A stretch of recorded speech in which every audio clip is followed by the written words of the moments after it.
Hi, this is Taxis Chronicles and I'm your host, Simon Rushton.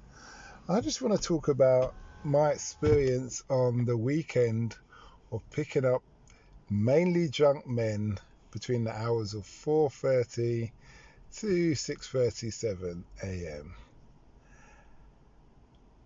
I'll tell you about three situations. The first situation was I got to a house party, and the house party was like two guys. One guy came kind of wobbling down the pathway, bumped into the car, opened the door, swung back, dropped in the car, and then looked behind him. Where is he? Then he kind of got his guy, calling his guy, managed to get his guy, and they're both in the car. And then as they're getting in the car, you hear one of them, "She's going to leave us this time."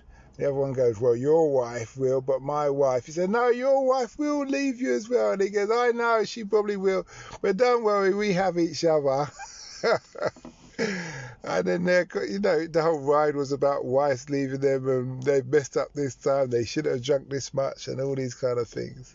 The second situation was, there's a guy, and I picked him up, and he said, "I'm in trouble.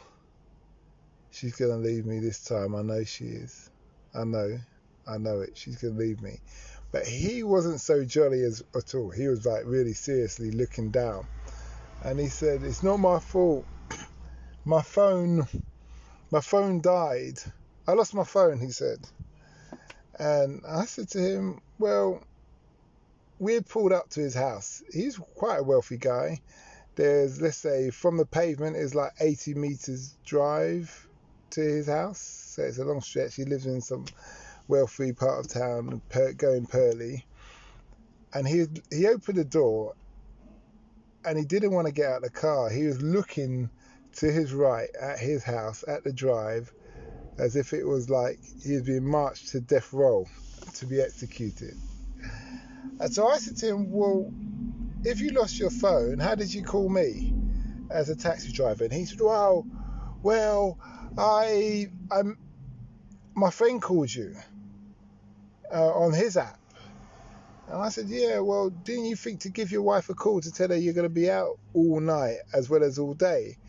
He said, "Well, because I didn't know a number off by heart."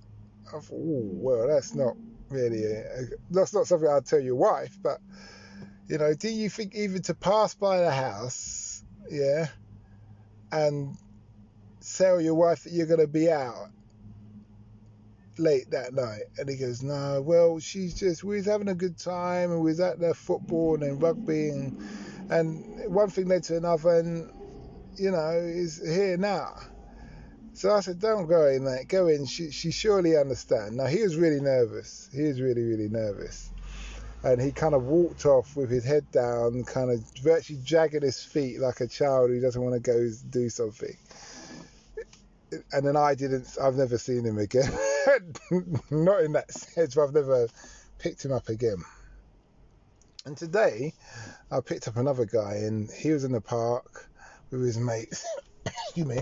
He was in the park with his mates, and he come and jumped into the taxi, and he's talking about how he'd been locked down for the 3 months with his family. He loves his family, but he's never worked so much in his life because sometimes he needs a space, and he can only get his space when he goes in the room to do his office work. So he's worked so much, he said, he can't wait to get back to work so he can have a normal thing and have a break from work. Excuse me. So just as he's about to get out the car, his phone rang. This is what he goes, "Oh, I hope that's not the wife." Then his wife is calling him. You can hear her on the other end. "You stayed out last night. You." He goes, "No, I was honest. I was in the park. We had some drinks and we drank in the park. We just caught up. Yeah, it's my friends from school. I haven't seen them in 3 months. Oh, blah, blah, blah." And she wasn't having a bar of it. You could hear one of her friends, no, you've been out cheating, blah, blah, blah, blah. He goes, no, I'm outside now. I'm outside the house. Look on the balcony. You can see me. I love you lots. I got to go. I'm coming up now. I really love you. Bye. And then he said to me, well, I wanted to get home before she woke up. I really did. Oh. And when I look at these three situations, I realise now that is it the men who are just irresponsible and haven't told their wives where they are or where they're going, or they're just going to be late? Or is it the wives who are so scary and unreasonable that the men are too scared to say that they're going to stay out and rather take a bollocking? Or is it a bit of both? I don't know. I've never been married, and I'm not married now. But I just thought I'd share this because I pick up a hell of a lot of drunk men, and it's always about this case. This always raises its head. And yeah, so feel free to leave a voice message, memo, response, and we'll just see how it goes from there. But I don't know. On another note, I hope you like that. It's just me relaying other people's experiences. Obviously, I can't record them in that situation because I always let my customers know I'm recording them prior to that. But this is how it is. I will say, feel free to like, share, and subscribe.